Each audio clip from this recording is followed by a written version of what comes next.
Radio Chilango. Lo decía al inicio de este espacio, me llamó mucho la atención una ficha que puso la Fiscalía de Zacatecas y que tiene que ver con cuerpos que no han sido reclamados, pero había un dato ahí que me parecía interesantísimo que decía, en este año hemos reconocido 170 cuerpos en colaboración con el Instituto Nacional Electoral, pero también con el Fondo de Población de las Naciones Unidas, con UNFPA. Esto lo vi el fin de semana y entonces pues me empecé a dar cuenta que el programa de identificación del Fondo de Población de las Naciones Unidas ha tenido avances en el último tiempo en un contexto complicadísimo, hay que decirlo, en un contexto de crisis forense en nuestro país que tiene 52,000 personas fallecidas sin identificar, cuando hemos hablado aquí muchísimas veces del desmantelamiento del Centro Nacional de Identificación. En fin, vamos a platicar de todo esto y le agradezco muchísimo de verdad que esté no solo aquí platicando con ustedes, sino en cabina a Maximilian Mork, coordinador del programa de identificación humana del Fondo de Población de las Naciones Unidas. Max, coordinador, ¿cómo estás? Luciana, muchísimas gracias por la invitación. Es verdaderamente un gusto estar aquí con Chilango Radio y contigo. Ay, no, muchísimas gracias a ti, de verdad, y gracias por venir a cabina, que siempre sabemos que es un esfuercito extra, pero es mucho más fácil estar así, frente a frente. Max, a ver, cuéntame un poquito. Yo leo esto de la Fiscalía de Zacatecas y me empiezo a investigar y veo que hay otras fiscalías que están trabajando con el Fondo de Población de las Naciones Unidas y que han tenido avances en materia de identificación en un contexto, como decíamos, complicadísimo, la verdad. Sí, primero que nada, nosotros en el Fondo de Población de las Naciones Unidas, gracias a la Comisión Nacional de Búsqueda, implementamos un programa para lograr un mayor número de identificaciones de personas fallecidas sin identificar. Como seguramente ustedes saben, con base en los datos oficiales, tenemos más de 100,000 personas desaparecidas en toda la República y al mismo tiempo, gracias a los esfuerzos de la sociedad civil, sabemos que hay más de 50,000 personas fallecidas sin identificar. Por eso, lamentablemente, es muy probable que muchas de las personas desaparecidas ya se encuentran sin vida en los servicios periciales, en las fosas comunes, en los 32 estados. Entonces ahora la tarea, y porque queremos sumar esfuerzos y la colaboración con las autoridades, con las fiscalías, es dar una respuesta a las familias que buscan a sus seres queridos. Y lo que encontramos aquí en México, que hay una fuente de información que nos ayuda muchísimo para identificar más personas, y eso es la huella dactilar y el cotejo de huellas dactilares con el INE.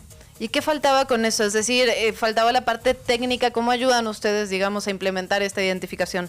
Sí, lo que observamos, hay un gran compromiso en varias fiscalías de ya implementar soluciones. Soluciones para identificar las personas que muchas veces ya se encuentran por años en los servicios periciales sin haber regresado a casa, digamos, ¿no?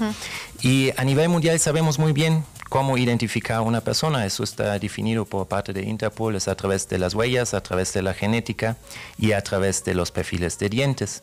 Y aquí en México ahora, y eso fue una cooperación entre México y Alemania, se desarrollaron escáneres portátiles, se desarrollaron un software, un aplicativo para digitalizar las fichas dactilares de las personas fallecidas y convertir estas fichas al formato del INE. Y el INE da, y gracias a su compromiso, una respuesta rapidísimo para decir, oye, yo conozco esta ficha, y entonces esta ficha es Maximilian, o es José, o Josefina, y en este momento las fiscalías ya saben de qué persona se trata y pueden buscar a la familia para compartir la lamentable noticia del fallecimiento de esta persona. Digamos, es un proceso sumamente sencillo, como aquí nosotros usamos cada día nuestro dedo, ¿no?, para abrir nuestro celular. Y el INE afortunadamente cuenta ya con el registro de más de 98 millones de mexicanas y mexicanos. Entonces es la base de datos más grande de personas con vida, ante-mortem. Y eso logramos juntos aquí en toda esta colaboración aprovechar y con tremendos resultados. A ver, cuéntanos un poquito de los resultados. ¿Hace cuánto que lo vienen implementando, Max?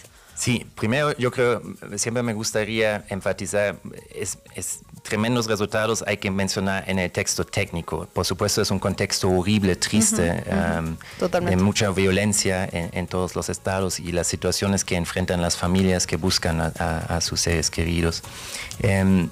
Al fin es una herramienta técnica y ya en el fondo logramos cooperar más con 14 estados, con 14 fiscalías y especialmente gracias al liderazgo de la Comisión Nacional de Búsqueda y de SEGOP.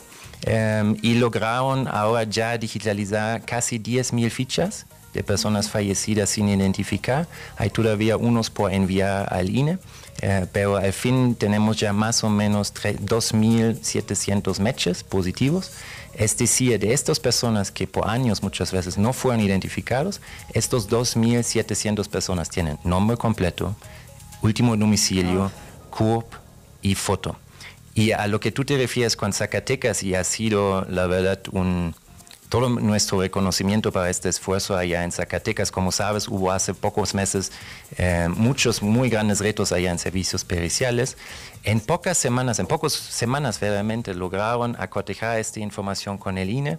El fiscal general allá, Camacho, personalmente está dando seguimiento y diciendo, oye, si ya tenemos estos nombres y estas personas identificadas, por favor, regresamos estos cuerpos a casa, y por eso subieron el fin de semana las fichas de las personas ya identificadas a su plataforma de Facebook, y fue compartido yo creo 2.300 veces solamente en Facebook con todos los colectivos. Y hoy vi la nota que yo creo ya 70 familias se acercaron a la fiscalía diciendo, oye, yo conozco a esta persona, es mi primo, es mi hijo, es mi hermano. Es que esto que dices es fundamental, Max, porque hay tantas familias buscando a sus seres queridos en nuestro país. Algo me llamó la atención también de este posteo que publicaban y que tiene que ver con que decían que había algunos que no eran precisamente Zacatecas. ¿Qué pasa? Porque esto evidentemente ocurre muchísimo en nuestro país, ¿no? Gente que está en tránsito y que desaparece o lo desaparecen, y entonces, pues ahí, ¿cómo está la conexión interestatal, digamos, interestado? Sí, es muy buena pregunta, Luciana. El reto principal de la identificación humana no es como más capacitaciones, más herramientas, más equipaje, como de formas técnicas, equipamiento, perdón, la palabra. Lo que sí, lo más importante para la identificación es el flujo de información ante-mortem, post-mortem, es decir, Max con vida, con sus tatuajes, con su genética, con sus huellas, con Max sin vida. Okay. Y eso es un reto entre los estados. Por ejemplo, hoy en día la Fiscalía General de la República está trabajando en implementar una base de datos centralizada de genética.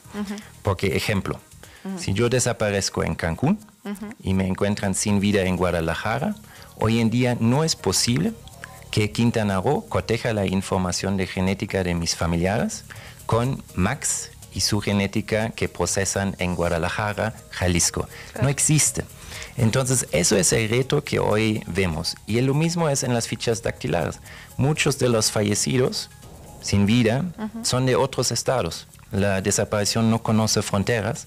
Y entonces, en el caso de Zacatecas, casi yo creo más de 50% son personas que tenían un domicilio en otros estados. Entonces, ahí ya empieza un trabajo de coordinación entre las fiscalías, mandar oficios, etcétera, que puedo retrasar un poco estos procesos, pero estamos muy contentos en el fondo de ver que hay ya más y más fiscalías que se suman a este esfuerzo de forma directa, decir, llamar a la fiscalía o a la Comisión Local de Búsqueda, oye, tenemos una persona aquí en Zacatecas con el domicilio en Durango, por favor ayúdame a encontrar a la familia.